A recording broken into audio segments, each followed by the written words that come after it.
السلام عليكم ورحمة الله وبركاته. கொஞ்சம் நெருங்கி வரையிலுமே என்ன கொஞ்சம் பின்னால் உள்ளவங்க ஷாயிரவங்க சாஞ்சிக்கட்டும், மற்றவங்க கொஞ்சம் முன்னால் வாங்க. ஜஸாக்குமுல்லாஹு ஹைரா.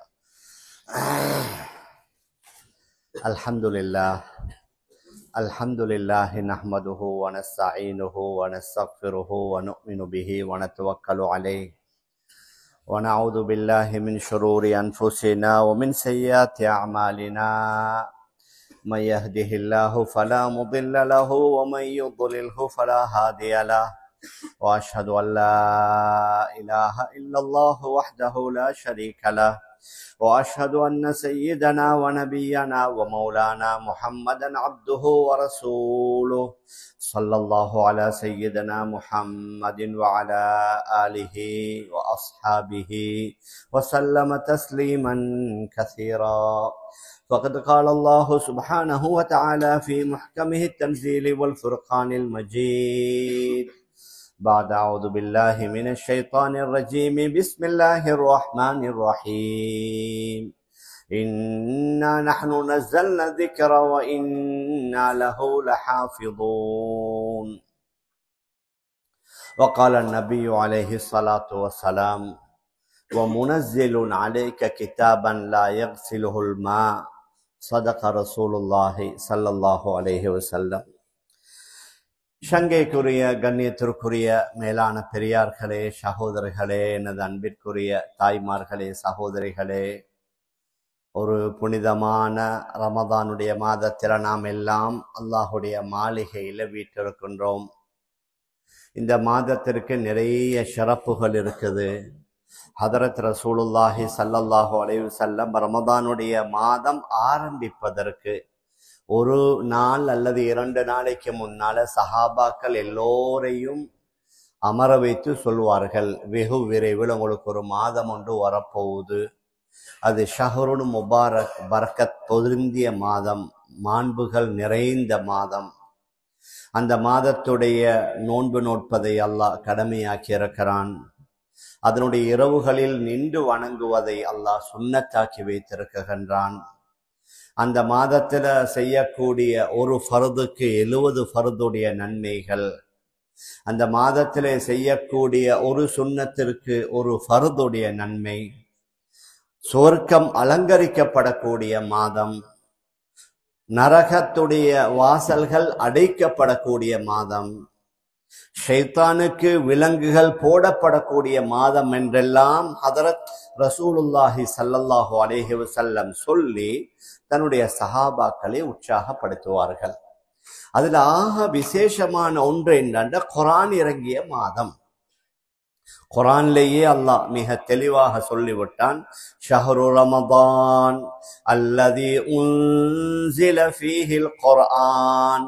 ரமதானுடைய மாதம் குர்ஆன் இறங்கிய மாதம். அதனால குர்ஆன் இறங்கிய மாதம் என்பதே ரமதானுக்கு இந்த ஒன்றே போதும், அவ்வளவு பொறுமதியான ஒரு மாதம். அதனால நாங்க யோசிக்கிறோம், கொஞ்சம் குர்ஆன் எப்படி இறங்கிச்சு? குர்ஆன் அல்லாஹு சுப்ஹானஹு வ தஆலா அந்த குர்ஆனை எப்படி இறக்கி வைத்தான் என்பதை கொஞ்சம் நாங்க விளங்கினோம்டா குர்ஆனோடு இணைவது இலகுவாக லேசாக ஆக்கிவிடும். அல்லாஹு சுப்ஹானஹு வ தஆலா நபி அவர்களுக்கு 23 வருட கால எல்லையில தான் குர்ஆனை இறக்கி வைத்தான். ஒவ்வொரு கட்டம், ஒவ்வொரு நிகழ்வு, ஒவ்வொரு கேள்வி வார நேரத்துல அதற்கு பதிலை போன்று அல்லாஹ் குர்ஆனை இறக்கி வைத்தான். நீங்க சூரத்துல் பக்ராவுல பாப்பீங்க, எஸ் அலூனக்காண்டு ஒரு 7 இடத்துல வருது. எஸ் அலூனக்காண்ட அவர்கள் உங்களிடத்திலே கேட்பார்கள். எஸ் அலூனக அனி ஷஹரில் ஹராம், கண்ணியமான மாதத்தில் யுத்தம் செய்வதை பற்றி கேட்பார்கள். எஸ் அலூனக மாதா யுன்ஃபிகூன், எதை செலவு செய்ய வேண்டும் என்று கேட்பார்கள். இவ்வாறு பல இடங்களில் எஸ் அலூனகாண்டு அவர்கள் கேட்பதை அல்லாஹ் கூறி அதற்கு பதிலை கூறுகின்றான். நபி அவர்கள்ட்ட கேட்பாங்க. நபி அவர்கள் அல்லாஹ்வின் பக்கம் தன்னுடைய கவனத்தை செலுத்துவார்கள். வஹீல வந்துவிடும். ஆனால் இந்த 23 வருட கால எல்லையில இறங்கிய குர்ஆன அல்லாஹ் முதலாவது லௌஹுல் மஹ்ஃபூத் பலகையில வைத்து பாதுகாத்தான். ஏன் லௌஹுல் மஹ்ஃபூத் பலகையில வைத்து பாதுகாத்தான்டா, உலகத்துல நாங்க பார்க்கலாம் எல்லா வகையான ஒரிஜினலுக்கு ஒரு டூப்ளிகேட் ஒன்று வந்துடும். எப்படியாவது மக்கள் ஒரிஜினல் மாதிரி செஞ்செடுத்துருவாங்க டூப்ளிகேட். மற்ற இறை வேதங்கள்ல கூட மனிதர்கள் செய்தார்கள். உதாரணமாக தாவூத் அலைஹி ஸலாத்து வஸலாம் அவர்களுக்கு இறக்கி வைத்த ஜபூர் வேதத்துல சில கவிகள், மூசா அலைஹி ஸலாத்து வஸலாம் அவர்களுக்கு இறக்கி வைத்த தௌராத்துல யூதர்கள் சில கூடுதல் குறைதல்களை செய்தார்கள். அதனால தான் அந்த யூதர்களுடைய தௌராத்துல ஓல்டு டெஸ்ட்மெண்ட், நியூ டெஸ்ட்மெண்ட், பழைய ஏற்பாடு புதிய ஏற்பாடுன்னு இருக்குது. ஒரிஜினல் தௌராத்தும் இருக்குது, அவர்களால தன்னுடைய கைகளால புகுத்தியவைகளும் இருக்குது. இஞ்சிலும் அவ்வாறு தான். ஆனா குர்ஆன்ல இந்த மாதிரி யாரும் தன்னுடைய கைக்கரியத்தை காட்டிவிடக் கூடாது என்பதற்காக அல்லாஹு சுப்ஹானஹு வ தஆலா லௌஹுல் மஹ்ஃபூத்ல முழு குர்ஆனையும் இறக்கி பாதுகாத்தான். அது குர்ஆன்லே வருது. பல் ஹுவ குர்ஆனும் மஜீத் ஃபீ லௌஹின் மஹ்ஃபூத். இந்த சங்கையான குர்ஆனை பாதுகாக்கப்பட்ட பலகையில நாங்க வைத்தோம்.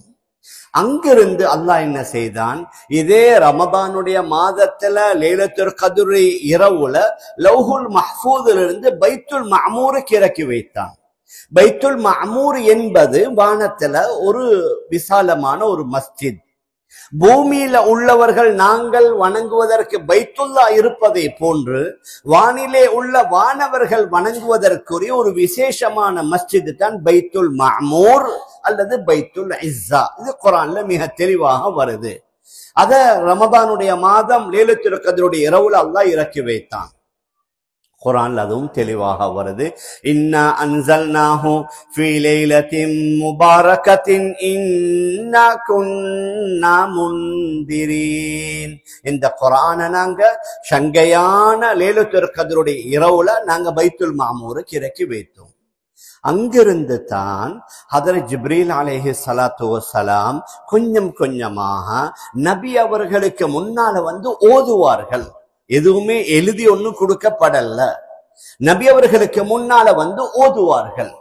அந்த வஹ்யும் ஒரு வித்தியாசமான அமைப்பு தான். இப்ப நாங்க யாரோடையாவது பேசுறாண்டா அவர் எங்களுக்கு முன்னால இருந்து பேசுவார். அல்லது ஒரு சவுண்ட் உண்டா, இந்த இதுல இருந்து பாக்ஸ்ல இருந்து வர சவுண்ட் எங்களுக்கு தெரியும், இந்த சைட்ல இருந்து வருது அல்லது இந்த சைட்ல இருந்து வருது. ஆனா வஹி அவ்வாறு அல்ல. வஹி நாலா புறத்தாலும் வரும், மேலால கீழால வலதால இடதால. அதனால முதலாவது வஹி வந்த நேரத்துல ரசூலுல்லாஹி ஸல்லல்லாஹு அலைஹி வஸல்லம் பயந்துட்டாங்க. முதல்ல சூரத்துல் அலக்டைய 5 ஆயத்தை அல்லாஹ் இறக்கி வைத்தான். அதற்கு பின்னால தான் சூரா முஸம்மில், சூரா முத்தஸிர். இந்த குர்ஆனுடைய ஒரு அற்புதம் என்னன்னா, ஜிப்ரீல் அலைஹி ஸலாத்து வஸலாம் வந்து அந்த குர்ஆன்ல உள்ள சில ஆயத்துகளை நபியுடைய கல்புல தான், அது குர்ஆன்ல தெளிவாக வருது.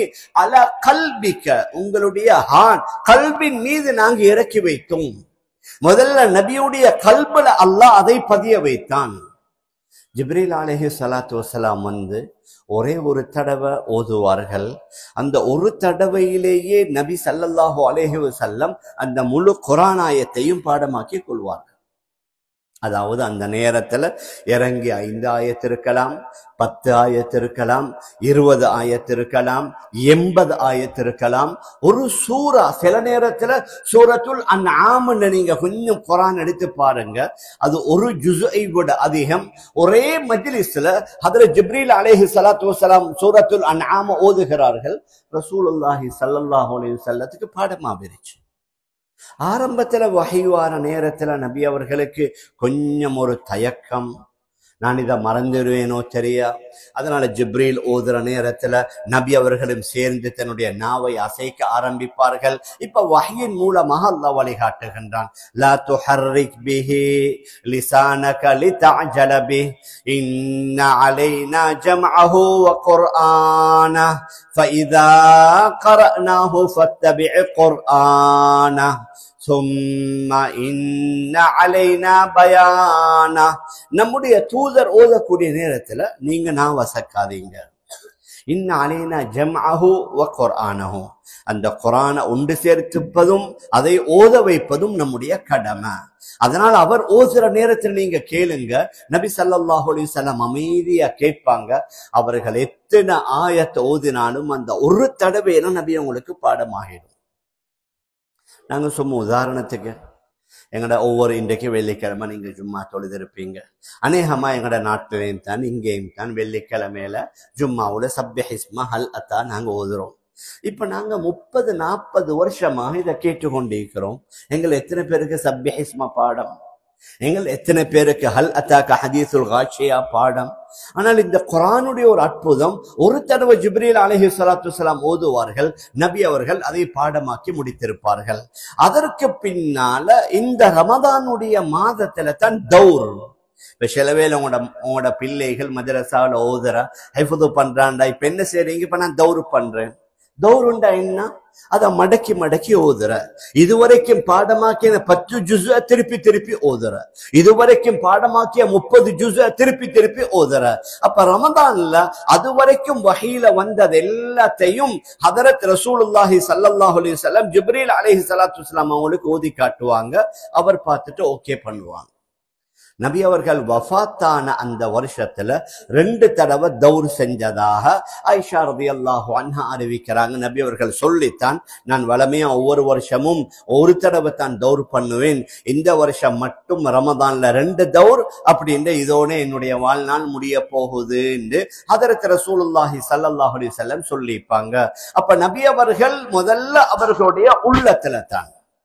அதற்கு பின்னால ஜிப்ரீல் அலைஹிஸ்ஸலாத்து வஸலாம் ஓதி காட்டிட்டு போனதற்கு பின்னால நபியுடைய காலத்திலிருந்த வஹியை எழுதக்கூடிய எழுத்தாளர்கள், இன்றைக்கு நாங்க சொல்ற உம்மின்னா என்ன, எழுதவும் வாசிக்கவும் தெரியாது. எங்கட நபி ஸல்லல்லாஹு அலைஹி வஸல்லம் அவர்களும் உம்மி, எழுத வாசிக்க தெரியாதுன்னா மனிதர்கள் யாரிடத்திலையும் கால் மடித்து படிக்கல்ல. ஆனா நபி அவர்களுக்கு அல்லாஹ் படித்து கொடுத்தான். அதனால உலகத்தில் உள்ள எல்லா அறிஞர்களை விட ஆக பெரிய அறிவாளி என்ற யாரு, எங்கட தலைவர் ஸல்லல்லாஹு அலைஹி வஸல்லம். அப்ப இந்த அறிவு எப்படி கிடைச்சிச்சு? குர்ஆன்ல அல்லாஹ் கூறுகின்றான், வஅல்லமக மா லம் தகுன் தஅலம், நீங்க அறியாத பல விடயங்களை அல்லாஹ் உங்களுக்கு கற்றுத்தந்தான். அப்ப நபி அவர்கள் என்ன செய்வார்கள் என்றா, அந்த எழுத தெரிந்த சில சஹாபாக்களை கூப்பிட்டு சொல்லுவாங்க, இப்ப வஹீல வந்து இருக்குது, நீங்க இதுகள் எல்லாத்தையும் எழுதி வச்சுக்கோங்க. இந்த ஆயத்தை இந்த ஆயத்திலிருந்து இந்த ஆயத்து வரைக்கும் நீங்க இந்த சூறாவுல இந்த ஆயத்துக்கு மேலால அல்லது இந்த ஆயத்துக்கு கீழான இவைகளை எழுதி வைத்துக் கொள்ளுங்க. எதுல எழுதுவாங்க? அவர்களுக்கு எது எது கிடைச்சதோ அதுல. பேப்பரில் எழுதினாங்க, ஈத்த மரத்துடைய மட்டைகள் எழுதினாங்க, கட்பாறைகள் எழுதினாங்க, எலும்புகள் ஒட்டகம் குதிரை போன்ற அவைகளுடைய எலும்புகள் எழுதினாங்க. அவர்களுக்கு எது எது கிடைச்சதோ அதுல எழுதி வைத்து கொண்டாங்க. ஹதரத் ரசூலுல்லாஹி ஸல்லல்லாஹு அலைஹி வஸல்லம் அவர்கள் ஹயாத்துடன் இருக்கும் பொழுது இந்த குர்ஆன் இந்த புத்தக வடிவத்துல பைண்டிங் பண்ணுவதற்கோ எழுதுவதற்கோ சந்தர்ப்பம் இல்லை. என்ன, நபி அவங்களுக்கு கடைசியா வஹி வந்தது ஹஜ்ஜத்துல் வதால. நாங்க அடிக்கடி கேள்விப்படுற அல்யோம அக்மலத்து லக்கும் தீனக்கும் என்ற அந்த ஆயத். இது என்ன, துல் ஹஜ் மாதம் புரை 9, 10 அந்த அரஃபாவுடைய நேரத்துல. அங்கிட்டு ஒரு முஹர்ரம், அதுக்கு பின்னால சஃபர், ரபியுல் அவ்வல்ல நபி அவர்கள் வஃபாத் ஆகிட்டாங்க. அதனால குர்ஆன நபி அவர்கள் முழுமையாக எழுத வைத்து பைண்டிங் பண்ணி செய்யறதுக்குரிய கால அவகாசம் கிடைக்கல. ஹதரத் அபூபக்கர் ரலியல்லாஹு அன்ஹு அவங்களோட காலத்துல தான் சொல்றாங்க, இப்ப ஆங்காங்கே சிதறி இருக்குது, யார் யாருக்கு எதுல கிடைச்சோ அதுல எழுதி கொண்டாங்க. அதனால இந்த குர்ஆனை நாங்க எல்லாத்தையும் ஒன்று சேர்ப்போம் என்று சொல்லி ஹதரத் உபய் இப்னு கஅப் ரலியல்லாஹு அன்ஹு அவர்களுடைய தலைமையில ஒரு ஜமாஅத்தை போட்டு சொல்றாங்க, இந்த குர்ஆனை நீங்க எழுதுங்க. அதுவும் எப்படி எழுதப்படுதுன்னு சொன்னா 114 சூரா, 114 சூறாவும் 114 மெகசின் மாதிரி. சூரத்துல் பக்கரா தனியான ஒரு புக், சூரா ஆல இம்ரான் ஒரு புக், சூரா நிசா ஒரு புக். இந்த மாதிரி புத்தகமாக 114 சூரா எழுதப்படுது. அப்படி எழுதப்பட்டதிலேயும் எந்த விதமான நுக்தாக்களும் இல்லை, ஹரக்கத்துகளும் இல்லை. உதாரணமாக நீங்க பேய வச்சுக்கோங்களேன், பே அதுல நொக்தா இல்லாட்டி என்ன? கீழே ஒரு புள்ளி வச்சா பே, நடுவுல ஒரு புள்ளி வச்சா நூன், நடுவுல 2 புள்ளி வச்சா தே, நடுவுல 3 புள்ளி வச்சா சே. ஆனா அரபிகளுக்கு தெரியும் இந்த இடத்துல பே வருமா, நூன் வருமா, தே வருமா, சா வருமா, அரபிகளுக்கு தெரியும். ஆனால் அதே மாதிரி ஹரக்கத்து அறவே இல்லை. இப்ப மதரசால ஓதி முடிச்ச உலமாக்கள் அவங்க வாசிக்கிற கிதாபுகள் எங்கேயுமே ஹரக்கத் இல்லை. என்ன அந்த 7 வருஷமா ஓதுறதுன்னா ஹரக்கத் இல்லாம அவங்க வாசிக்கிறதுக்கு ஒரே டேலண்ட தான் அங்க உருவாக்கப்படுது. ஆரம்பத்துல இந்த கிராமர் 4 வருஷம் ஓதி கொடுக்கப்படுது. சமீபத்துல ஒரு நாள் கேட்டார், ஹசரத் இந்த டாக்டர்மாருக்கே 4 வருஷத்துல முடிக்கிறாங்க, நீங்க என்ன மதரசால 7 வருஷம் வச்சிருக்கிறீங்க அப்படின்னு சொல்லி. டாக்டர்மாரு படிக்க போறவங்க எல்லாம் மே லெவல் வரைக்கும் அவங்களோட என்ன பாஷையோ அத பாஷையை முடிச்சுட்டு தானே டாக்டர் போறாங்க. இங்க மதரசாக்கு வாரவங்க அரபிய படிச்சில்லையே, இலக்கணமும் தெரியாது, இலக்கியமும் தெரியாது, கிராமரும் தெரியாது. அதனால இதுக்கு ஒரு 3-4 வருஷம் போகும். அதற்கு பின்னால தான் மார்க்க சட்டங்களை படிக்கிறது. இப்ப நான் எதை சொல்லிக் கொண்டு வாரேன், ஹரக்கத்துகளும் இல்ல, புள்ளிகளும் இல்ல. ஹதரத் உஸ்மான் இப்னு அஃபான் ரலியல்லாஹு அன்ஹு காலத்துல இஸ்லாம் மிச்சம் வேகமா பரவுது. நபியுடைய வஃபாத்துக்கு பின்னால ஹதரத் அபூபக்கர், அதற்கு பின்னால ஹதரத் உமர், அதற்கு பின்னால ஹதரத் உஸ்மானுடைய ஆட்சி காலத்துல உலகத்துல இஸ்லாம் ரஷ்யாவில் உள்ள அசர்பைஜான், உஸ்பெகிஸ்தான், ஆப்பிரிக்காவில் உள்ள மொரோக்கோ, லிபியா, தூனுஸ், ஸ்பெயின் போன்ற பல பகுதிகளுக்கு இஸ்லாம் பரவுது. இப்ப அரபியர்களால தான் ஓதேலும், அஜமியர்களால ஓதேலாம். அதுவும் அந்த நேரத்துல செய்யல. இப்ப என்ன செய்யறாங்கன்னா முழு குர்ஆன ஒரே ஒரு புத்தக வடிவத்துல ஒன்று சேர்க்கப்படுது ஹஜ்ரத் உஸ்மான் இப்னு அஃபான் ரலியல்லாஹு அன்ஹு ஆட்சி காலத்துல. அதற்கு இன்னும் பல வருஷங்களுக்கு பின்னால தான் ஹஜ்ஜாஜ் இப்னு யூசுஃபுடைய ஆட்சி காலத்துல தான் குர்ஆனுக்கு புள்ளிகளும் நுக்தாக்களும் ஜவரு, ஜேரு, பேஷு, சுக்கூன் இவைகள் எல்லாம் கிட்டத்தட்ட 1வது நூற்றாண்டுடைய கடைசி கட்டத்துல தான் செய்யப்படுது. மேலான பெரியார்களே, சகோதரர்களே, தாய்மார்களே, சகோதரிகளே, நான் எதை சொல்லிக் கொண்டு வாரேன்டா குர்ஆன் அல்லாஹ் எப்படி பாதுகாத்தான். குர்ஆன் வெறும் எழுத்துல மட்டுமல்ல, குர்ஆன் உச்சரிப்புல கூட அந்த கிராஅத், குர்ஆன்ல 7 கிராஅத் இருக்குது. அநேகமா நாங்க இங்க ஓதுறது ஹஃப்ஸ் தான்.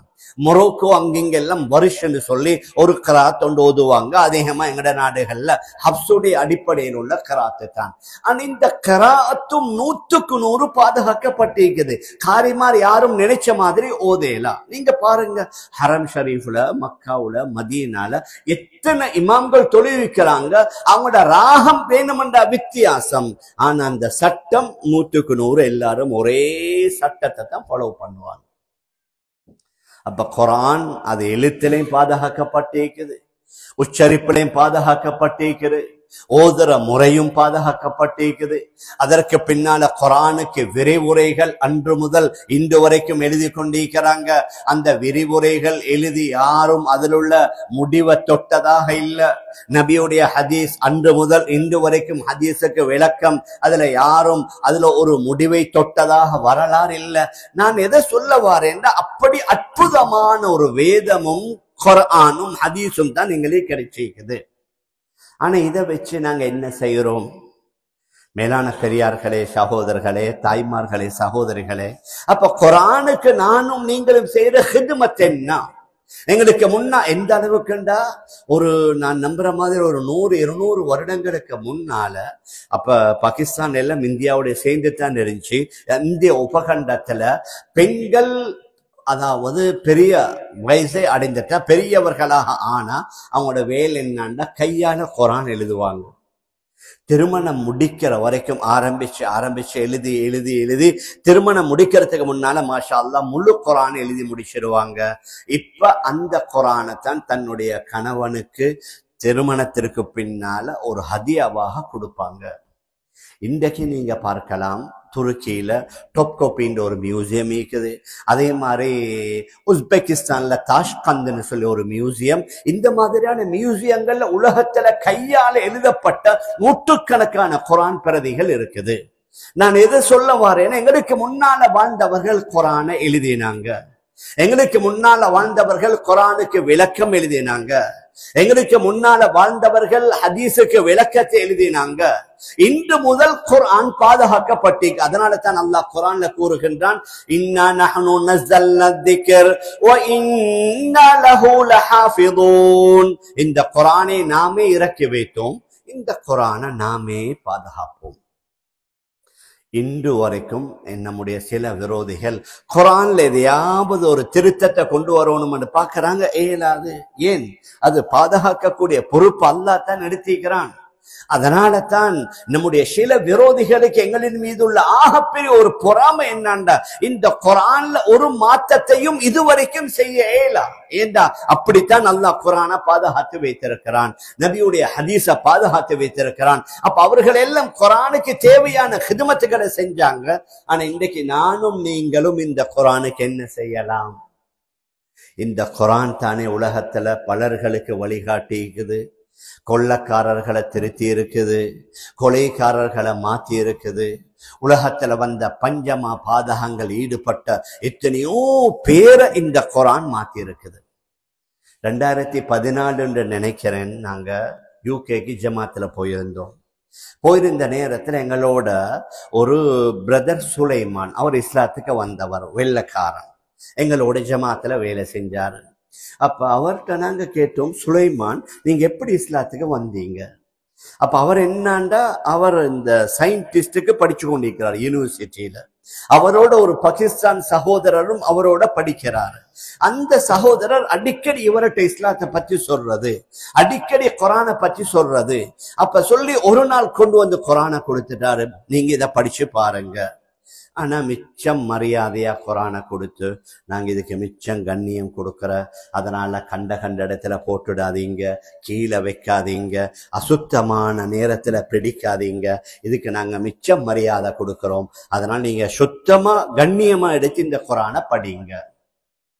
அவர் சொன்னாரு, அந்த என்னுடைய சகோதரர் அந்த தந்த விதத்திலே எனக்கு விளங்கிருச்சு, இத அசுத்தமான முறையில தொடக்கூடாதுன்னு சொல்லி. அதனால நான் என்ன செஞ்சேன்டா, முதல்ல கொண்டு வந்து ஒரு அல்மாரிக்கு மேல உயரமான இடத்துல வச்சேன். அதற்கு பின்னால நான் குளித்தேன். குளிச்சுட்டு வந்து குர்ஆனை முதலாவது நான் திறந்த உடனேயே அதுல இருந்துச்சு, அலிஃப் லாம் மீம் ذَلِكَ الْكِتَابُ لَا رَيْبَ فِيهِ. இது ஒரு வேதம், இதுல எந்த வகையான சந்தேகமும் இல்லை. இந்த ஒரு வேர்ட், இந்த ஒரு துண்டு தான் என்னுடைய ஹார்ட்டை தொட்டுச்சு.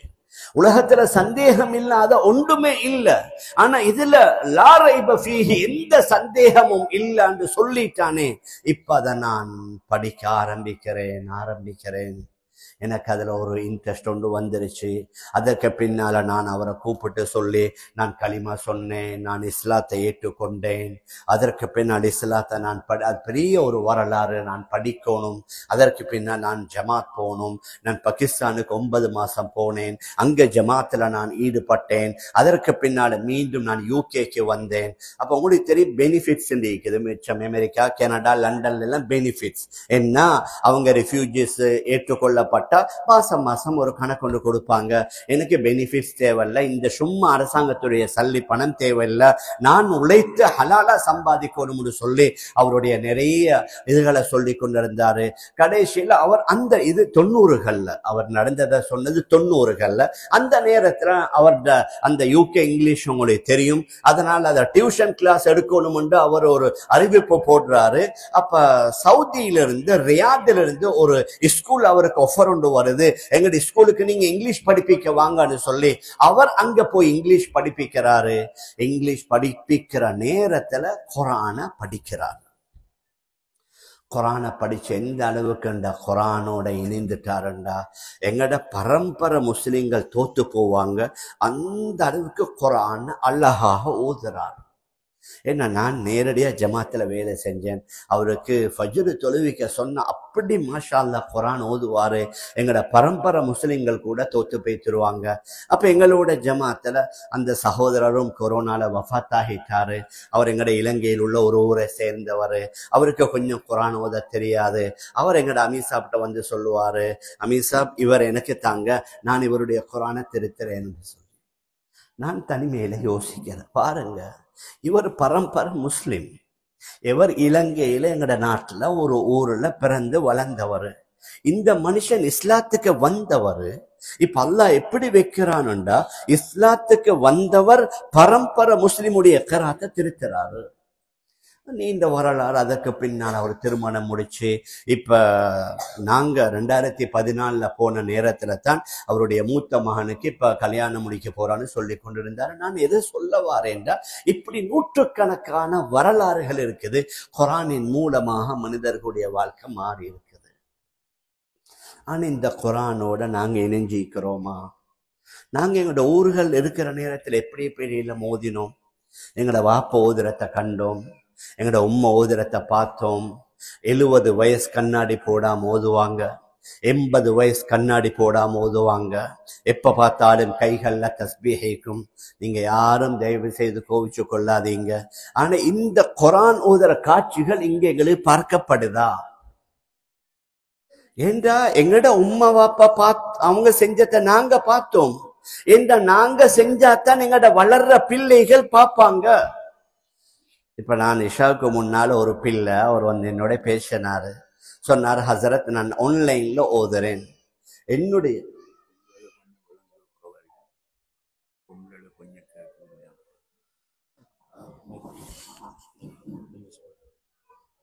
அப்ப நான் அந்த பிள்ளைகிட்ட கேட்டேன், நீங்க ஓதுறீங்களா மகன் என்று. சொன்னாரு, ஓ ஹசரத் நான் ஆன்லைன்ல ஓதுறேன் அப்படின்னு சொல்லி. இப்ப நான் என்ன சொல்றேன்டா, ஆன்லைன் வந்தது மருந்துக்கு மாதிரி. கொரோனா டைம்ல மருந்துக்கு வேற ஆப்ஷன் உண்டு இல்ல, அதனால ஆன்லைன் வந்துச்சு. ஆனா இன்றைக்கு எங்களும் ஆன்லைன்ல பிடிச்சு கொண்டாங்க. எங்கேயுமே ஹசரத்தும் இல்ல, ஆலிமும் இல்ல, ஹாஃபிஸும் இல்ல, அப்படின்னா வேற ஆப்ஷன் ஒன்று இல்ல. இங்க மாஷா அல்லாஹ் பரக்கத்தா இருக்கிறாங்க. வெறும் குர்ஆன் ஓதுறத படிக்கிறது மட்டுமல்ல, இந்த வரணும், மதரசாவுக்கு வரணும், பள்ளிவாசலுக்கு வரணும். இப்ப இந்த மாணவருடைய நடையுடைய பாவனைகள் எல்லாத்தையும் இமாம் பாப்பாரு, திருத்துவாரு.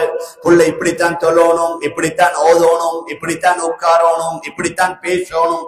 இதெல்லாம் எங்களோட வாப்பா உம்மமார் எங்களுக்கு படிச்சு தந்தாங்க. இது எல்லாத்தையும் எங்களுடைய பெற்றோர்கள் எங்களுக்கு சொல்லி தந்தாங்க. ஆனா இன்றைக்கு நாங்க நினைக்கிறோம் என்னமோ வெறும் ஓதுறது மட்டும்தான். மேலான பெரியார்களே, சகோதரர்களே, தாய்மார்களே, சகோதரிகளே, அதனால நானும் நீங்களும் பல வேலைகளை செய்ய வேண்டி இருக்குது. முதல்ல குர்ஆனோடு இணையறதுக்கு முதல்ல குர்ஆன ஓதணும். குர்ஆன் ஓதுறது தனியான ஒரு வணக்கம், தனியான ஒரு இபாதத். ஹதரத் ரசூலுல்லாஹி ஸல்லல்லாஹு அலைஹி வஸல்லம் அவர்கள் ஒரு நாளைக்கு கிட்டத்தட்ட 5-5.5 ஜுஸு ஓதுவாங்க. இப்ப நான் சொல்றேன், ரமதான்ல மாஷா அல்லாஹ் சில வீடுகள்ல ஓதுவீங்க, நான் இல்லைன்னு சொல்லல. பெண்மணிகள் அவங்களும் ஓதுவாங்க, ஆண்களும் அவங்க ஓதுவாங்க. ஆனா நான் என்ன சொல்ல வாரேன்டா, இந்த குர்ஆனோட இணையற கல்ச்சரை நாங்க உருவாக்கணும். குர்ஆனோட இணையற காட்சிகள் எங்கட கண்கள்ல படணும். நீங்க மஸ்ஜிதுல வந்து ஒரு ஆள் ஓதுறீங்க, அத 2வது பாப்பாரு, 2வது ஓதுறவர 3வது பாப்பாரு. அப்ப அந்த நேரங்கள்ல குர்ஆன் ஓதுறவர்களுடைய எண்ணிக்கை அதிகமாகும். எங்களுக்கு தெரியுமே, ஒரு 30-40 வருஷங்களுக்கு முன்னால எங்கட நாட்டில் இருந்த பள்ளிவாசல் அது கான்கிரீட் ஸ்லெப் போட்டிக்கல்ல, காப்பட் போட்டிக்கல்ல, டைல்ஸ் பொடிச்சிக்கல்ல. அநேகமா பள்ளிவாசல்ல அந்த பழைய காலத்து மைக் தான் பாங்கு சொல்றதுக்கு, அது கூட சில வேளை சரியா இருக்காது. ஆனா எங்களுடைய பெற்றோர்கள் வெள்ளிக்கிழமாண்டா காலையில 10 மணிக்கே மஸ்ஜிதுக்கு வருவாங்களா இல்லையா? அந்த நேரத்துல 3 வீலர் இருந்துச்சா? அந்த நேரத்துல மோட்டார் பைக் இருந்துச்சா? அந்த நேரத்துல மஸ்ஜித் எவ்வளவு தூரம்? 2 கிலோமீட்டர் 3 கிலோமீட்டர் நடப்பாங்க. வெள்ளிக்கிழமை வந்தா அவங்க வேற ஒரு வேலையும் வைக்கிறல்ல, 10-10:30 மணிக்கு போவாங்க. அந்த காலத்தில் உள்ள பயானும் எங்கட பழைய உலமாக்கள், அல்லாஹ் ரஹ்மத் செய்யணும், அவர்கள் முடிந்த அளவுக்கு அந்த அரபு தமிழ் கிதாபுகளை வச்சுதான் பயான் செஞ்சாங்க. ஆனா இன்றைக்கு யூடியூப திறந்தா, பேஸ்புக்க திறந்தா எக்கச்சக்கமான பயான். மஸ்ஜிதுல ஹுதுபால ஓதுற, ஹசரத் ஓதுற பயானும் ஹை குவாலிட்டி, எல்லா ஆதாரபூர்வமா.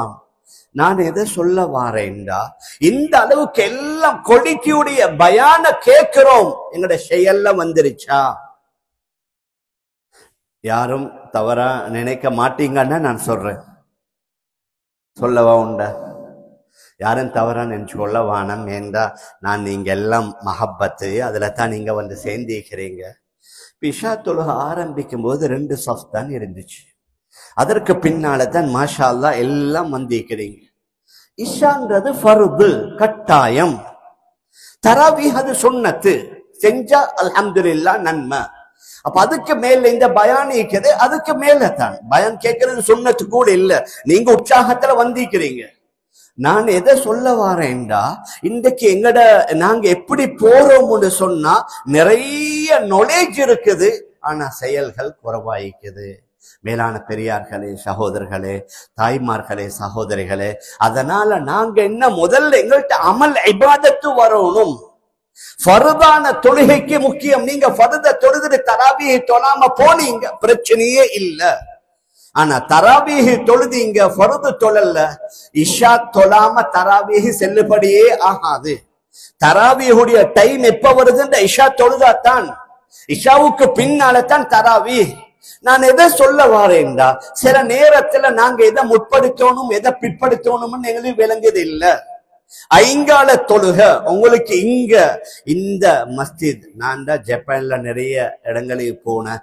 இந்த மாதிரி உள்பள்ளி உள்ள இடங்கள் மிச்சம் குறவும். இந்த மாதிரி பெரிய உள்பள்ளி இந்த அதிகமான இடங்கள்ல உள்பள்ளி சின்ன சின்ன பள்ளி தான், சின்ன சின்ன சஃப்பு தான். இங்க மாஷா அல்லாஹ் அல்லாஹ் இவர்கள் யார் யார் இதுல முயற்சி செய்தார்களோ எல்லோருக்கும் முழுமையான கூலிகளை அல்லாஹ் கொடுப்பானாக. அப்ப பள்ளி இவ்வளவு அழகாக கட்டப்பட்டு காப்பட், உங்களுக்கு ஹீட்டர் தேவாண்டா, ஏசி, மைக்கு எல்லாம் ஏற்படுத்தப்பட்டு எதற்கு? ஃபர்தான ஐங்கால தொழுகையில வந்து நாங்க கலந்து கொள்ளணும். மேலான பெரியார்களே, சகோதரர்களே, தாய்மார்களே, சகோதரிகளே, அதுல ஒரு சின்ன பலகீனம் உண்டிக்கு. நாங்க நினைக்கிறோம் நாங்க எங்கெங்க எங்கட ரூம்ல தொழுதுட்டா போச்சு. ஃபர்தான தொழுகைகள் ஜமாத்தா தொழுவது ஃபர்து கிஃபாயா. ஒரு ஊர்ல ஒரு மையத்தை விழுந்தா அந்த மையத்தை குளிப்பாட்டணும், கஃன் செய்யணும், தொழுவிக்கணும், அடக்கணும். யாரும் செய்யாட்டி ஒரு ஊர் மக்களும் குற்றவாளிகள். அதே மாதிரி ஒரு மஹல்லால் உள்ள மஸ்ஜித்ல ஐங்கால தொழுகை ஜமாத்தாக நடக்கணும். நாங்க எல்லாரும் ஜமாத்தாக வந்து இங்க தொழுவோனும். மேலான பெரியார்களே, சகோதரர்களே, எந்த அளவுக்கு நான் நபி அவர்கள்ட்ட ஒரு ஆள் வாராரு. யா ரசூலல்லாஹ், 3-4 காரணம். எனக்கு முதல்ல கண் பார்வை இல்லை, 2வது என்னுடைய வீடு மஸ்ஜிதிலிருந்து தூரம், 3வது எனக்கு பொருத்தமான ஒரு ஆள் கிடைக்கல. என்றா என்ன மஸ்ஜிதுக்கு கைய பிடிச்சி கூட்டி கொண்டு வாரத்துக்கு என்னால முடியுமான கூலிய நான் கொடுக்க தயார். ஆனா அவர் அந்த கூலிய போதாதுன்னு சொல்றாரு. 4வது நிறைய வனவிலங்குகள் இருக்குது. இந்த 4 காரணங்களை சொல்லி யா ரசூலல்லாஹ் நான் மஸ்ஜிதுக்கு வரணுமா, ஜமாத்துல கலக்கணுமான்னு கேட்கிறாரு. நபி அவங்க கேட்டாங்க, பாங்கு சப்தம் கேக்குதா? ஆம் யா ரசூலல்லாஹ்.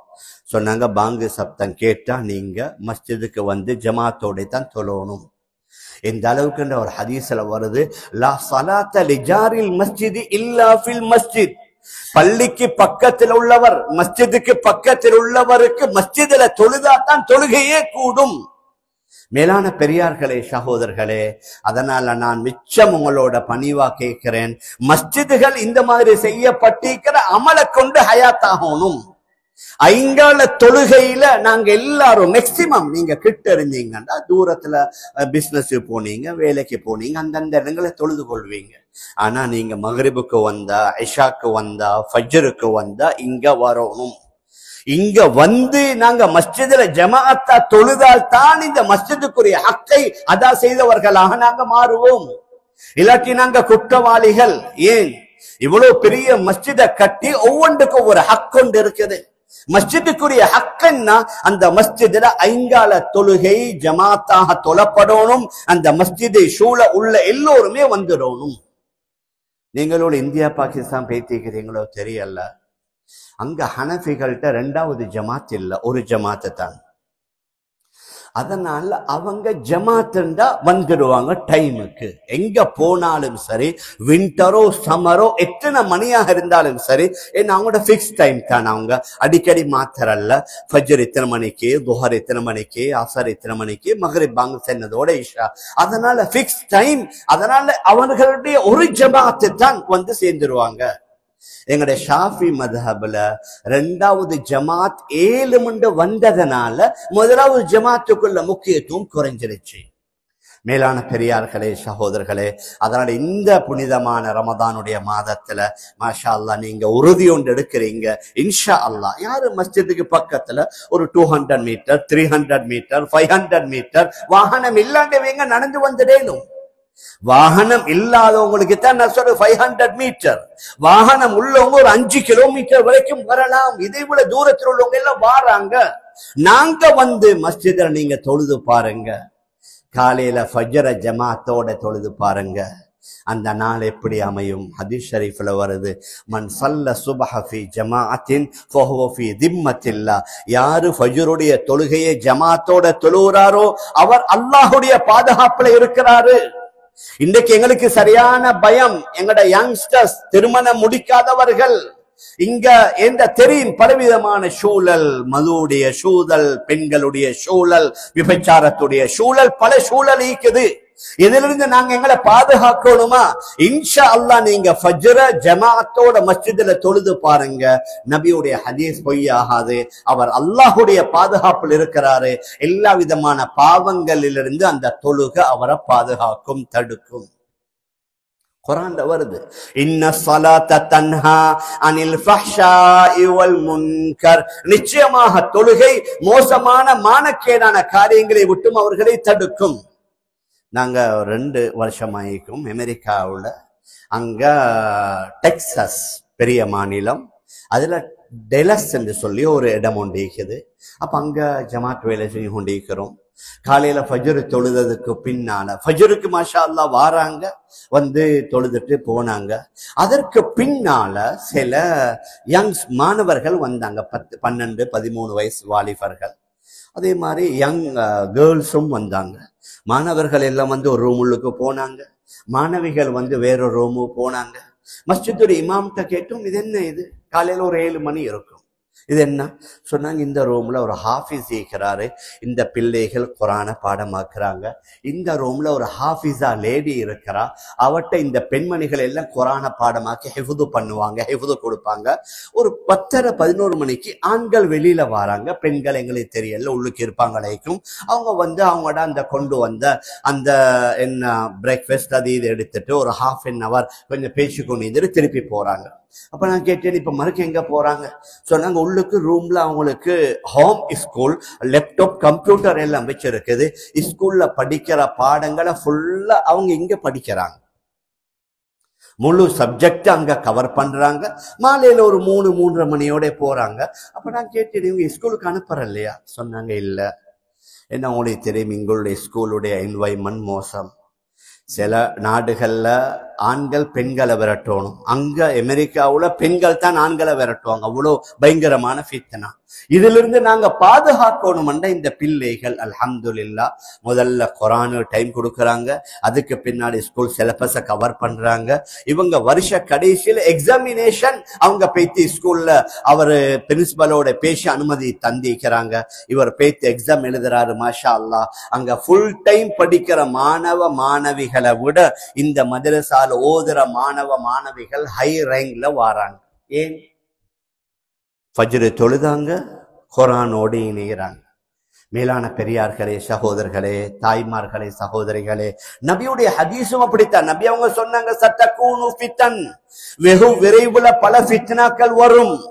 நானும் நீங்களும் வாழ்ற இந்த காலம் தான் அந்த ஃபித்னாவுடைய காலம். ஏன்? கொஞ்ச காலத்திற்கு முன்னால உதாரணமாக எங்கட பாஷையில சொல்றாண்ட ஒரு படம் ஒன்று பார்க்கிறோன்னா தியேட்டருக்கு தான் போகணும், அங்க போடுறத தான் பார்க்கணும். எந்த லாங்குவேஜ் இருக்குதோ அதை மட்டும்தான் நாங்க பார்க்கலும். அதற்கு பின்னால தான் வீடுகளுக்கு வந்து டிவி, அதுல வர. அதுக்கு பின்னால டெக் வந்துச்சு. டெக்ல நாங்க எது போடுறோமோ அதுதான் அங்க வரும். அது எல்லாத்துக்கும் பின்னாடி இப்ப எங்கட கையில இருக்கிற ஸ்மார்ட் போன் இருக்குது. முழு உலகத்தில் உள்ளதையும் லைவா பார்க்கலும். என்ன உங்களுக்கு தேவையோ அத்தனையையும் உடனடியா பார்க்கலும். அப்ப இந்த காலம் ஃபித்னாவுடைய காலம் இல்லையா? பார்க்கிறது மட்டும் இல்ல, பேசலும். பேசுறது மட்டும் இல்ல, அவர்களோட தொடர்பை ஏற்படுத்தலும். தேவாண்டா அவர்களை சந்திக்கலும். தேவாண்டா அவர்களை எங்கட ரூமுக்குள்ளுக்கு அனுப்பிக்கலும். எங்கட ரூம் உள்ளுக்கு அவர்களை அனுப்பிக்கலும். இன்றைக்கு எல்லாம் வந்துருச்சு. எப்படி ஊபர் ஈட்ஸோ அதே மாதிரி எல்லாமே எடுக்கலும். அப்ப இது ஃபித்னாவா இல்லையா? மேலான பெரியார்களே, சகோதரர்களே, அப்ப இந்த ஃபித்னாவிலிருந்து நாங்க எங்களை பாதுகாக்கிறதுக்கு என்ன வழி நாங்க யோசிக்கிறோமா? அதைத்தான் நான் இப்ப சொல்லி கொண்டு வாரேன். காலையில நீங்க மஸ்ஜிதுக்கு வாங்க, ஃபஜ்ருடைய தொழுகையை ஜமாத்தோட தொழுங்க, கொஞ்ச நேரம் உட்காருங்க, ஜிக்ருகளை செய்யுங்க, குர்ஆனை ஓதுங்க, நடக்கிற தாலீம்ல கலந்து கொள்ளுங்க, மஷூராவுல கலந்து கொள்ளுங்க. இது எங்களை எல்லா வகையான பாவங்களிலிருந்து பாதுகாக்கும். எங்களுக்கு குர்ஆன் வழிகாட்டும். இன்னஹாதல் குர்ஆன் யஹ்தி லில்லதி ஹிய அக்வம். மிக சரியான வழிக்கு, பாதைக்கு இந்த குர்ஆன் வழிகாட்டும். நாங்க எல்லாருமே விரும்புறோம், எனக்கு ஹிதாயத் கிடைக்கணும், நேர்வழி கிடைக்கணும். குர்ஆன் உங்களுக்கு நேர்வழி காட்டும். குர்ஆனோடு நாங்க இணையோனும். குர்ஆன்ல முதல்ல ஓதுறது மிகப்பெரிய இபாதத். ஓதுறதுல நாங்க உருவாகணும். நாங்க மால்டீவ்ஸ் போனோம் கொஞ்ச நாளைக்கு முந்தி. அங்குள்ள ஒரு அழகான நல்ல காட்சி தான். மாலையில சிட்டியில எல்லா மஸ்ஜிதுலையும் இப்போ துஹருக்கு ஒரு 12:30 துஹருண்டா 12 மணிக்கே வாராங்க. வந்து மாஷா அல்லாஹ் எல்லாரும் கையில குர்ஆன் ஓதி கொண்டிருக்கிறாங்க. அழகான காட்சி. நான் ஆசைப்பட்டேன், எங்கட நாட்டில் இந்த மாதிரியான காட்சிகளை நாங்க பார்க்கணும். முந்தி நான் சொன்னேனே, மஸ்ஜிதில் உள்ள குர்ஆன் கூட ஒழுங்கான குர்ஆன் இல்ல, கிழிஞ்சி தான் இருக்கும், கம் போட்டு ஒட்டிக்கும், இது மாதிரி ஒவ்வொன்றா இருக்கும். இப்ப எல்லாம் சவுதியிலிருந்து வந்த ஒரிஜினல் குர்ஆன்.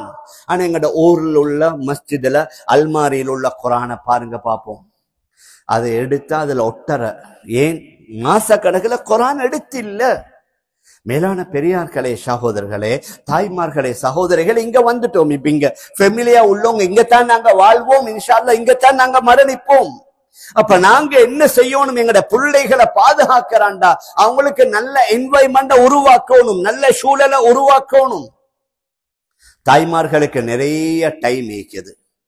மாஷா அல்லாஹ், ஆண்கள் வேலைக்கு போறாங்க, எங்கட பெண்மணிகள் அநேகமா வேலைகளுக்கு போறவங்க மிச்சம் குறவும். அப்ப எங்கட நாட்டுல மாதிரி பெரிய ஊடுகளை சின்ன சின்ன ஊடு தான். கிளீனிக்கு பெரிய டைம் உண்டு இல்லை, இந்த எல்லாம் மூடித்தான் இருக்குது. எங்கட நாட்டுல மாதிரி அடிக்கடி வேலனை கூட்டணும், மந்தியை கூட்டணும், அப்படி ஒன்றும் இல்லை. சின்ன சின்ன அறைகள், எல்லா ஏற்பாடுகளும் இருக்குது. சாப்பாடு நாங்க போனோம்டா எல்லாம் வாய்க்கணும், வந்து ½ an hour சமைச்சு முடிச்சிடணும். அவன் வேணுமா, ஃப்ரிட்ஜ் வேணுமா, எல்லாமே இருக்குது. அப்ப எங்கட பெண்மணிகளுக்கு ஏன் டைம் இல்ல? யாரும் தவறா நினைக்க வேணாம். இன்றைக்கு ஆண்களோட நேரமும் அவங்களோட மொபைல் போன்ல, பெண்களோட நேரமும் அவங்களோட மொபைல் போன்ல. பிள்ளைக்கு நிம்மதியா பேசி பேசி சாப்பாடு கூட கொடுக்கலாம். அவங்க சாப்பிடுற இல்லையா, அவங்களோட கையில ஒரு ஸ்மார்ட் போனை கொடுத்து அதை அவங்க பார்த்து கொண்டு இருப்பாங்க. அந்த டைம்ல தான் இவங்க சாப்பாடை கொடுப்பாங்க. ஏன்? பிள்ளைய பேசி பேசி சாப்பாடு கொடுக்க டைம் இல்ல. கணவன் வீட்டுக்கு வந்தா அவர் ஒரு பிளேன் டீ ஊத்துங்க, ஒரு டீயை ஊத்துங்க, அவர் அவரோட மொபைல் போன்ல, மனைவி அவட மொபைல் போன்ல, மகள் ஒரு செட்டியில, மகன் இன்னும் ஒரு சேர்ல, வீட்டுல 4-5 பேர் இருப்பாங்க, ஒரு சத்தமும் இல்ல. என்ன? எல்லாரும் அவங்க அதுல தான் நீக்கிறாங்க. நான் சொல்றேன், இந்த சூழலை நாங்க மாத்திரணுமா இல்லையா? முதல்ல நான் வீட்டுல உள்ள ஆண், நான் வந்து இந்த போனை தூக்கி ஒரு பக்கத்துல வைக்கணும், ஆஃப் பண்ணிடணும். வைப்ரேஷன்ல இல்ல. ஏன்? வைப்ரேஷன்ல போட்டா தான் எல்லாம் வரும். ஆஃப் பண்ற பிசினஸ் விஷயம் நைட்ல இல்ல. ஹயாத் மௌத்துன்னா எப்படி செய்தி வரத்தான் போகுது. மேலான பெரியார்களே, சகோதரர்களே, தாய்மார்களே, சகோதரிகளே, வச்சுட்டு மனைவிக்கு டைம் கொடுக்கணும், மனைவி கணவனுக்கு டைம் கொடுக்கணும், தாய் பிள்ளைகளுக்கு டைம் கொடுக்கணும். இந்த பிள்ளைகளுக்கு ஒவ்வொன்றா சொல்லி கொடுக்கணும். குமரானா மகள் நீங்க எப்படி இருக்கணும், உங்களோட உடுப்புகள் எப்படி அமையணும், அந்நியவங்களுக்கு முன்னால நீங்க எப்படி இருக்கணும். ஜப்பானீஸ் ஸ்கூல் போறீங்க, வேற ஆப்ஷன் ஒன்று இல்ல. அங்க போறோம். இன்டர்நேஷனல் ஸ்கூல் எல்லாம் சரியான சார்ஜ். எங்களுக்கு அத ஏல கஷ்டமாயிக்கு, வேற வழி இல்ல, பரவாயில்ல போறோம். ஆனா நாங்க வீட்டுல எங்கட பிள்ளைகளுக்கு ஒவ்வொரு நாளும் டைம் கொடுக்கணும். இன்றைக்கு என்ன படிச்சு தந்தாங்க அவங்க? ஏதாவது இப்ப உதாரணமா அவங்க என்ன செய்வாங்க, சோஷியல் தான், ஆண்கள் பெண்கள் உண்டா பலகையிலும் போகையிலும் திரியலும் சுத்தேலும் ட்ரிப் போயிலும். அப்ப சொல்லணும், இல்ல இது எங்கட மார்க்கத்துல பில, இஸ்லாத்துல இது பில, இப்படி எல்லாம் இல்ல. மகள் நீங்க கட்டுப்பாடாயிக்கணும், மகன் நீங்க பேணுதலாயிக்கணும். தாய் சொல்லி கொடுக்கணும், தந்தை டைம் கொடுக்கணும். வீட்டுக்கு வந்ததோட மகன்கிட்ட கேட்கணும், என்ன படிச்சு தந்தாங்க. மேலான பெரியார்களே, சகோதரர்களே, இப்படி நான் என்ன சொல்ல வாரேன்டா, நாங்களும் எங்களை மாற்றணும். பிள்ளைகள் நல்லவர்களா வளரணும்னா நாங்க தியாகம் செய்யணும். எங்கட தெஹிவலையில எங்கட மஹல்லாவுல ஒரு வாப்பாவுக்கு 4 ஆம்பளை புள்ளன்னு நினைக்கிறேன். ஒரு பொடியன் ஹாஃபிஸ் டாக்டர், இன்னும் ஒரு பொடியன் அவர் டாக்டர், அவர் ஹாஃபிஸ், அவர் இன்ஜினியர். மற்ற ஏதோ 3-4 பேரும் ப்ரொஃபஷனல் தான். அவங்களுக்கு பொம்பளை புள்ள இல்லை. எனக்கு நல்லா தெரியும். எப்ப பார்த்தாலும் எனக்கு சரியான சந்தோஷம். யார்? இந்த தாய் தானே. இந்த 4 ப்ரொஃபஷனல ஹாஃபிஸ் ஆக்கிறதுக்கு அந்த தாய் காலையில 3:30 மணிக்கு எழும்பிடுவா. எலும்பி புள்ளைய எழுப்பாட்டி புள்ளைய ஓத வச்சு ஃபஜ்ருக்கு ஜமாத். இப்ப அந்த புள்ள தொழுவிக்கும் போதும் எனக்கு அந்த தாய்க்கு தான் துஆ வரும். ஏன்? அந்த ஒரு தாய் புள்ளைய உருவாக்கினா. நான் என்ன சொல்ல வரேன்னா, நாங்க தந்தைமார், நாங்க நினைக்கிற சம்பாரிச்சு கொடுக்கறது மட்டுமல்ல, சாப்பாடு கொடுக்கறது மட்டுமல்ல, அது அவனோட பசிக்கு அது சரி.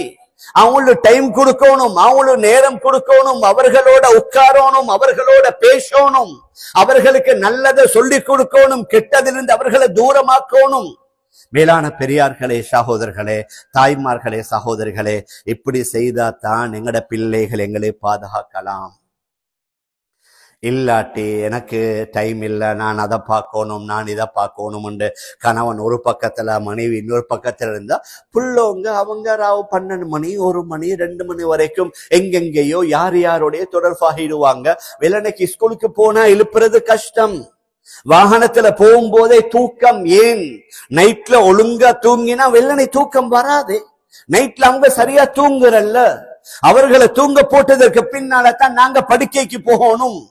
இரவேல நேர காலத்தோட படுக்கைக்கு போகணும். எங்கட ஷரீஆவுல இஷா தொழுகைக்கு பின்னால எந்த வகையான பேச்சு பேசுவதற்கு அனுமதியே இல்லை. இது நீங்க கேள்விப்பட்டிருக்கிறீங்களே தெரியும், ஹதீஸ்ல வருது. இஷா தொழுகைய முடிச்சா 3 வகையான பேச்சுக்கு மட்டும்தான் அனுமதி. கணவன் மனைவி பேசுறது, ஆசிரியர் மாணவர் பேசுறது, ஆசிரியர் மாணவருக்கு கற்றுக் கொடுக்கிறாரு. எங்கட வீட்டுக்கு ஒரு விருந்தாளி வந்தா விருந்தாளியோட பேசுறது. இது இல்லாம வேற எந்த பேச்சையும் பேசுவதற்கு ஷரியாவுல அனுமதி இல்லை. ஏன்? இஷா தொழுதோட சாப்பிடுங்க, படுங்க, அப்பதான் நீங்க காலையில ஃபஜ்ருக்கு ஜமாத்துக்கு வந்துடலும். இங்க நீங்க உங்களுடைய ஜப்பானீஸ பாப்பீங்க, சாட்டர்டே சண்டேஸ் இல்லாம வீக் டேஸ்ல அவங்களுக்கு நீ தொழுகாதியது ஒன்றும் இல்லை, நேர காலத்தோட படுப்பாங்க. காலையில 4 மணிக்கு எழுப்பி சும்மா பம்பர மாதிரி வேலை செய்யறாங்க. இன்றைக்கு எங்களுடைய விரோதிகள் எங்களை வேற வேலையில ஈடுபடுத்திட்டாங்க. நான் சொல்ற விசேஷமா இஸ்லாமிய நாடுகள்ல, முஸ்லிம்கள் செறிந்து வாழ்ற நாடுகள்ல, துபாய் எடுங்க, சவுதி எடுங்க, பஹ்ரைன் எடுங்க, கத்தார் எடுங்க, குவைத் எடுங்க, அங்க எல்லாம் என்ன ராவ் 12 மணி 1 மணி வரைக்கும் திரியிற சுத்துற. ரமதான்ல ராவைக்கு இரவுல தூங்குறதே இல்ல. என்ன பகல் போற தூக்கம்? இது என்ன? இதுவா எங்கட வாழ்க்கை? இதுவா எங்கட லைஃப்? எங்கட நாட்டுல அல்ஹம்துலில்லாஹ் நல்ல ஒரு என்வாய்மெண்ட், நல்ல சூழல் ஒன்று இருக்குது. அந்த சூழல்ல தான் நான் நீங்க வளர்ந்திருக்கிறோம். மேலான பெரியார்களே, சகோதரர்களே, தாய்மார்களே, சகோதரிகளே, அதனால நான் 2 விஷயத்தை உங்களுக்கு சொல்லி கொண்டு வந்தேன். ஒன்று குர்ஆனோட இணைகிறது, 2வது ஜமாஅத்துல மஸ்ஜிதுல கலந்து கொள்றது. இந்த 2ஓட நீங்க இணைஞ்சு பாருங்க, உங்களோட எல்லா வகையான பிரச்சனைகளும் இன்ஷா அல்லாஹ் தீரும். நோய் குர்ஆன்ல வருது, வனுனஸ்ஸிலு மினல் குர்ஆனி மா ஹுவ ஷிஃபா. நாங்க குர்ஆன்ல இறக்கி வைத்திருக்கிறோம் நோய் நிவாரணி. குர்ஆனோட இணைங்க, அல்லாஹ்வுடைய கலாம். குர்ஆனுக்கு பேர் என்ன? கலாமுல்லாஹ், அல்லாஹ்வுடைய கலாம். அல்லாஹ்வோட இணைங்க. கவலைய போக்குவான், பிரச்சனையை நீக்குவான், நோய்களை நீக்குவான், டென்ஷன்கள் இல்லாம போவும். அல்லாஹ்வுடைய கலாம், அல்லாஹ்வோட பேசும் பொழுது இப்ப எங்கட அமைதி மட்டுமல்ல, ரஹ்மத் இறங்குது. ரஹ்மத் புகாரில, இங்க புகாரி இருந்துச்சு, புகாரியில் எடுத்து பாருங்க. அநேகமா தமிழ்ல 6வது பாகம் நான் நினைக்கிறேன். 6வது பாகத்துல குர்ஆனுடைய சிறப்புல ஒரு ஹதீஸ் ஒன்று வருது. ஹதரத் உசைத் இப்னு ஹுதைர் ரலியல்லாஹு அன்ஹு வந்து சொல்றாங்க, யா ரசூலல்லாஹ், நான் நேற்றிரவு குர்ஆன் ஓதி கொண்டிருந்தேன். அப்ப எனக்கு ஓதி தொழுது கொண்டிருந்தேன். எனக்கு பக்கத்துல நான் குதிரையை கட்டிருந்தேன். அந்த குதிரை மிளற ஆரம்பிச்சிச்சு, தடமாற ஆரம்பிச்சிச்சு. குர்ஆனை நிப்பாட்டினேன், அது நின்றுடுச்சு. மறுக்க ஓதுறேன், மறுக்க அந்த குதிரை தடமாற ஆரம்பிச்சிருச்சு.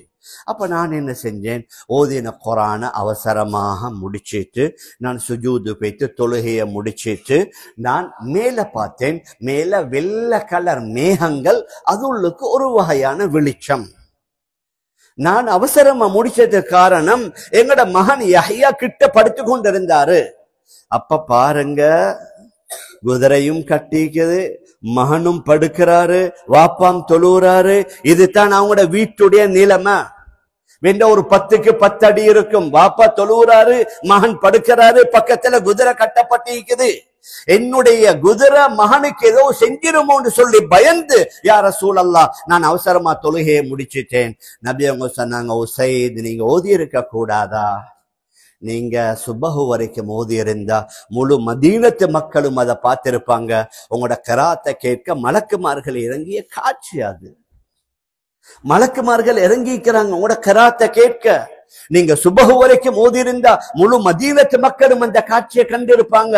நாங்க நம்பணும், இந்த குர்ஆனுக்கு மலக்குமார்கள் இறங்குறாங்க, அல்லாஹ்வோட நாங்க பேசுறோம், சக்கீனத் என்ற அமைதி இறங்குது. மேலான பெரியார்களே, சகோதரர்களே, தாய்மார்களே, சகோதரிகளே, அதனால இந்த நல்ல நேரத்துல மாஷா அல்லாஹ் நாங்க எல்லாம் ஆர்வத்தோட வந்திருக்கிறீங்க. உங்களோட வருகை அல்லாஹ் கபூல் செய்யணும், பொருந்தி கொள்ளணும். ஆனா நான் என்ன சொல்ல வாரேன்டா, எங்களோட வாழ்க்கையில சின்ன சின்ன சேஞ்சஸ் நாங்க உருவாக்கணும். யாரு வந்தோ இல்லையோ, நான் வரணும். என்னுடைய ஃபர்தான தொழுகை மஸ்ஜிதுல தான். நான் வீட்டுல தொழுவுர் அல்ல, நான் அறையில தொழுவுர் அல்ல, நான் தனியா தொழுவுர் அல்ல. நீங்க இந்த அளவுக்கு ஹதீஸ்ல வருது, ஜமாத்துக்கு நீங்க வாரீங்க.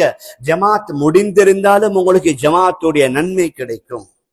இது ஒரு முன்மாதிரியான மஸ்ஜிதாக நாங்க மாற்றுவோம். அழகாக எல்லா ஏற்பாடுகளும் செய்து தரப்பட்டிருக்குது. மாஷா அல்லாஹ், நீங்க எல்லாம் உற்சாகத்தோடு இருக்கிறீங்க, ஆர்வமாக இருக்கிறீங்க. ஹசரத்தும் இருக்கிறாரு, எங்கட இலங்கையுடைய எங்கட பாஷையை பேசுற ஒரு ஹசரத். நாங்க பல இடங்களில் போயிருக்கிறோம். இப்ப உதாரணமா வைங்க, இத்தாலியில எங்கட நிறைய ஸ்ரீலங்கன்ஸ் பள்ளி ஒன்று இல்லை, ஜெர்மன்ல நிறைய ஸ்ரீலங்கன்ஸ் பள்ளி ஒன்று இல்லை, பிரான்ஸ்ல சவுத் அந்த பாண்டிச்சேரிக்காரவங்களோட பள்ளி இருக்குது. ஸ்ரீலங்கன்ஸுக்கு இன்னும் சரியா இல்ல, மாஷா அல்லாஹ் அங்க வருவாங்க. அதோட அங்குள்ளவங்களுக்கு வாகனங்கள் இல்லை. அவங்க எல்லாம் அந்த ட்ரெயின் மாதிரி ஒன்று போகும், என்ன ட்ரெயினா, அதுல தான் வருவாங்க, அல்லது பஸ்ல வருவாங்க. எல்லார்ட்டையும் சொந்த வாகனம் இல்லை. இலங்கைக்கு வெளியில உள்ள வெளிநாடுகள்ல அதிகமா சொந்த வாகனம் வச்சுக்கிறன்றது ஜப்பான்ல தான். வந்திக்கிறவங்கள்ட்ட பாதிக்கு மேல உங்களுக்கு அல்லாஹ் வாகனத்தை தந்திக்கிறான், வசதியை தந்திக்கிறான், தனியா மஸ்ஜிதை தந்திக்கிறான். சில இடங்கள்ல மஸ்ஜித் வேற நாட்டுக்காரங்க மஸ்ஜித், இமாம் வேற நாடு, அவரோட பேசி சந்தேகங்களை கேட்கல. இங்க அல்ஹம்துலில்லாஹ் அல்லாஹ் உங்களுக்கு எல்லா வகையான ஏற்பாடுகளையும் செய்து தந்து இவைகளை பத்தி கேட்பான் கியாமனால.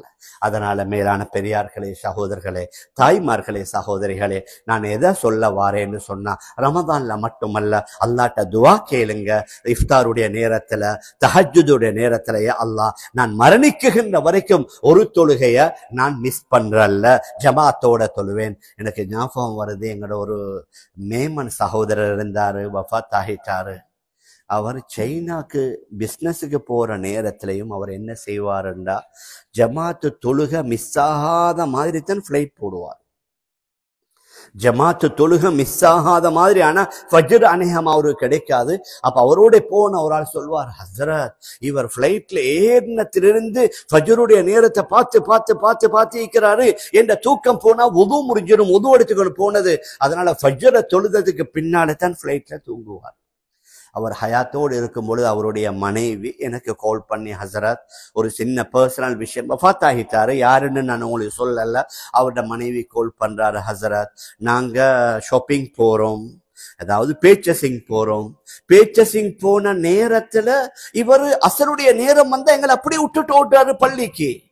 அப்ப எங்களோட சேர்ந்து ஒரு பர்ச்சேஸ் பண்றதுக்கு ஹெல்ப் இல்ல. நாங்க நூறலியக்கு ட்ரிப் போறோம் ஹசரத். போற நேரத்தில் உதாரணமா திஹாரி அசருடைய நேரம் வந்தா வாகனத்தினை பாட்டிட்டு பள்ளி உள்ளுக்கு ஓட்டுறாரு. என்ன ஜமாத்தை பிடிக்கணும். நான் சொன்னேன், ஹாஜிம்மா உங்களுக்கு இப்படி ஒரு மாப்பிள்ளை கிடைச்சதுக்கு அல்லாஹ்வுக்கு ஷுக்ர் செய்யுங்க. இப்படி ஒரு கணவன் கிடைச்சதுக்கு நீங்க அல்லாஹ்வுக்கு ஷுக்ர் செய்யுங்க. கடைசியில் அவருக்கு பெரிய ஒரு நோய் வந்துருச்சு. வீட்டில இருந்து வெளியில போகையில எனக்கு நல்ல ஞாபகம்.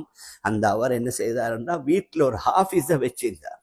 வசதியானால் ஒரு ஹாஃபிஸை வச்சு தொழுகையுடைய நேரம் வந்த உடனே அந்த ஹாஃபிஸ் தொழுவிப்பாரு, அவர் பின்னால் நின்று தொழுவாரு.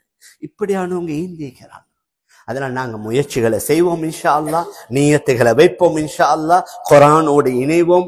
மஸ்ஜிதுல குர்ஆன்கள் இருக்கணும், ஆங்காங்கே குர்ஆன் ஓதுற காட்சிகளை நாங்க காணணும். எங்களை வந்திருக்கிற தாய்மார்கள் சகோதரிகள் வீட்டுல குர்ஆன் ஓதப்படணும். வீட்டுல நீங்க ஓதுங்க, சத்தம் ஓதுங்க, பரவாயில்லை. ஏன் நீங்க தானே, வேறொத்தரும் இல்ல. அதனால பெண்மணிகள் குர்ஆன் ஓதணும், ஆண்கள் மஸ்ஜிதுல ஓதணும், மஸ்ஜிதுல வந்து ஜமாத்தோட தொழணும். இப்படி இந்த ரெண்டையும் நீங்க உருவாக்கினீங்கண்டா இன்ஷா அல்லாஹ் இதன் மூலம் எத்தனையோ ஹைறுகள் ஏற்படும். எத்தனையோ வகையான தீங்குகளிலிருந்து ஆபத்துகளிலிருந்து நிச்சயமாக அல்லாஹ் பாதுகாப்பான். அந்த அடிப்படையில நாங்க எங்களோட வாழ்வை அமைத்துக் கொள்ள எல்லாம் வல்ல அல்லாஹ் நம் அனைவர்களுக்கும் தௌஃபீக் செய்வானாக. ஆகவே அல்லாஹ் நம் எல்லோருடைய பாவங்களை மன்னிப்பாயாக, நம்முடைய பெற்றோர்களுடைய பாவங்களை மன்னிப்பாயாக. யா அல்லாஹ் இந்த நிலைக்கு எங்களை கொண்டு வந்து சேர்த்து எங்களுடைய அன்புக்குரிய பெற்றோர்களே அல்லாஹ், அவர்களில் யார் யார் ஹயாத்துடன் இருக்கிறார்களோ அவர்களுக்கு ஆஃபியத்தோட நல்ல வாழ்நாளை கொடுப்பாயாக. அவர்களில் யார் யார் எல்லாம் மரணித்து விட்டார்களோ யா அல்லாஹ், அவங்களோட கபர்களை ஒளிமயமாக ஆக்கி வைப்பாயாக. அவருடைய கபர்களை சுவர்க்கத்தின் பூங்காவனமாக ஆக்கி வைப்பாயாக. யா அல்லாஹ் நிறைய நோயாளிகள் இருக்கிறார்கள் யா அல்லாஹ், அவர்களுக்கு நல்ல ஆரோக்கியத்தை நல்ல சுகத்தை கொடுப்பாயாக. யார் யார் வழக்குகளில் வம்புகளில் பிரச்சனைகளில் மாற்றி இருக்கிறார்களோ அதிலிருந்து அவர்களுக்கு விமோச்சனத்தை கொடுப்பாயாக. யா அல்லாஹ் இந்த மஸ்ஜிதையும் கபூல் செய்வாயாக. இங்கே வந்திருக்கிற நம்முடைய ஆண்களையும் பெண்களையும் கபூல் செய்வாயாக. அமல் இபாதத்தை கொண்டு யா அல்லாஹ் இந்த மஸ்ஜிதை நீ ஹயாத்தாக்குவாயாக. யா அல்லாஹ் இந்த மாதத்தில் நீ யார் யாரெல்லாம் மன்னித்தாயோ அவர்கள் நம் அனைவர்களும் சேர்த்துக் கொள்வாயாக. யார் யாரெல்லாம் நரகத்தை விட்டு விடுதலை செய்தாயோ அவர்கள் நம் எல்லோரையும் சேர்த்துக் கொள்வாயாக. லைலத்துல் கத்ரை அடையக்கூடிய பாக்கியத்தை தருவாயாக. வளர்ற எங்களோட அன்புக்குரிய பிள்ளைகளை நீ பாதுகாப்பாயாக. அவர்களின் மூலமாக எங்களோட கண்களை குளிர வைப்பாயாக. அதற்கு மாற்றமாக அவர்கள் பாவங்களில் சமூக சீரழிவுகளில் ஈடுபட்டு எங்களுக்கு தலைக்குனிவை அவமானத்தை ஏற்படுத்திடாதே யா அல்லாஹ். அந்த பிள்ளைகளை நல்லவர்களாக சாலிஹீன்களாக ஆக்கி வைப்பாயாக. எங்கள் எல்லோருடைய முடிவை நல்ல முடிவாக ஆக்கி நம் அனைவர்களுக்கும் ஜன்னத்துல் ஃபிர்தௌஸ் என்ற சுவர்க்கத்தை தந்தருள்வாயாக. வஸல்லல்லாஹு வஸல்லம் அலா சய்யிதினா முஹம்மதின் வ ஆலிஹி வ ஸஹ்பிஹி அஜ்மஈன் பிரஹ்மத்திகி யா அர்ஹமர் ராஹிமீன் வல்ஹம்துலில்லாஹி ரப்பில் ஆலமீன்.